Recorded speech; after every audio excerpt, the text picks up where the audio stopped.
This is Culture Girl, and you know where we are. This is Crystal Bridges Museum of American Art, Bentonville, Arkansas, and okay, I'll say it, it's truly amazing what they've pulled off here.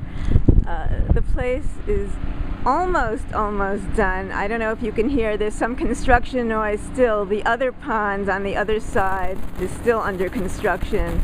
I'm told by David Burkhart, the director of facilities, who you may remember took me up on the cherry picker when there was really a lot of construction a half a year ago. David says that the pond will be just about done in about a week and ready for the water to be filled. We'll see if that happens. It's sort of twilight, which is a nice time to take a look because the pavilions are starting to light up as the sun sets. And it's interesting to see the weathering that's taken place. The wood here, as you can see, is getting to be a kind of more grayish color, which is expected and hoped for by the architect Moshe Safdie, whereas down there, where it's more sheltered, it's still a deep reddish brown. We're looking, I'll sort of take you around. That's the restaurant, which is one of the two suspension bridges, and it's what you really see when you first come in. You go into a lobby and right in front of you is that restaurant. Behind me here we have galleries for the earliest art in the collection, 18th century. Then we go to 19th century and early 20th century and more contemporary 20th century. There is also a special contemporary exhibition in another pavilion which you can't see from this vantage point, and that will be a temporary exhibition space, but right now it has contemporary works from the permanent collection. There's the amphitheater that Moshe Safdie likes to put in a number of his buildings. We saw it in the National Gallery of Canada, if you saw my video of that. And also talking about the weathering of the building, this roof, this copper roof, is starting to turn a darker color as it's supposed to. This one hasn't weathered as much. It's still kind of a bright copper penny color. I'm told by David Burkhart that these roofs may never turn green because the atmosphere is kind of acidic around here. Some copper roofs in this Arkansas area just stay the dark brown. Some of them do turn green. So there'll be a bit of suspense. We should live so long to see just what the colors these things eventually wind up being. I have been inside. I haven't taken you inside yet. It's an impressive collection. Let's not pussyfoot around it. Does it have gaps? Sure. Could there be better examples of certain artists? Sure.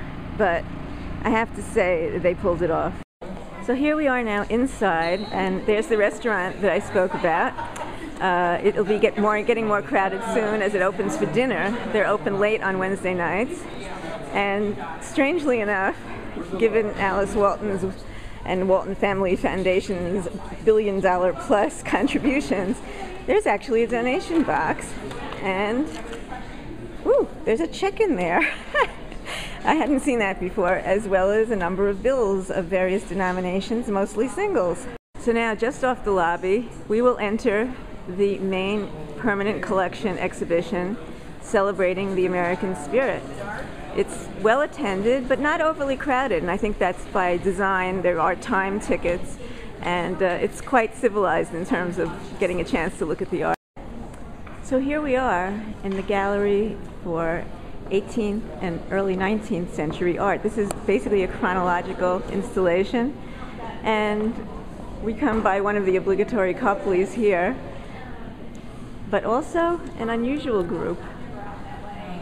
The largest group of family portraits in colonial America. This is a Jewish mercantile family, the Levy Franks, and an unusual way to start the survey.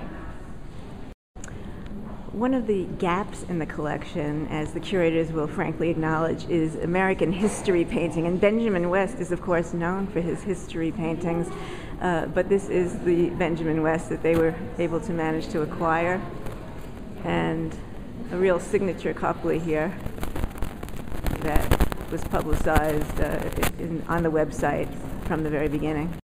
And one of the very few, if not the only, painting that can be likened to American folk art. That's something that's not really yet in the collection.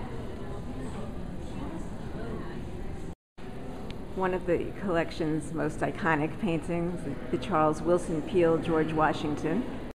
And here's the collection's other iconic George Washington, the Gilbert Stuart Constable Hamilton portrait, and it's called that because it was owned by Alexander Hamilton. And this is not from the collection, but this is a portrait by John Trumbull, an artist who's otherwise missing from the collection. This was loaned to this installation by Credit Suisse, which used to have it, and will again, I suppose, have it in its boardroom, but it's on loan for now, next to the portrait of Washington that Hamilton once owned.